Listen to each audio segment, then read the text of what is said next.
मैंने उस दिन एक वीडियो देखा, किसी ने कहा कि असम का कैपिटल सिक्किम है, किसी ने कहा कि अरुणाचल का कैपिटल तेरा नाना है. Insult. They were mocking us. What are you educating the rest of India about Northeast?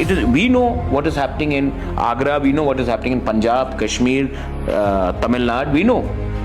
But what is the rest of India learning about us? What is going to be the future of our next generation? Will that be decided by Mr. A sitting in one party or Mr. B sitting in one party, both of them who are sitting in Delhi?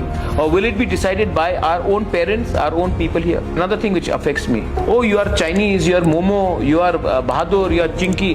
You know, Arunachal के लोग they are braver than the people of rest of India. एक Chinese को घुसने नहीं दिया और तभी भी आप रेस्ट ऑफ इंडिया अरुणाचल के लोगों को बोलते हैं यू आर चाइनीज. इंडियंस क्या बोलते हैं नॉर्थ ईस्टर्न्स को? चाइनीज, चिंकी, मोमो. बिहार में पहुंच गया बांग्लादेशी तो सब लोग बोल रहे कि वारे खतरे में है Bihar, SIR. What is happening in our part of the world? Who is stopping them? The indigenous people of Northeast are the first one. The Tiprasa people, the Ahom people, the Boro people, the Khasis, the Garos, the Jaintias. They are the ones stopping the Bangladeshis. Yet you call us, अरे you're not Indian enough. They think there are some of our people, some of these people. अरे Northeast की लड़की spa वाली है. You know, we smile. It does not mean come, take us. It is our culture. You insult our women, you think it doesn't affect people like us, people like you?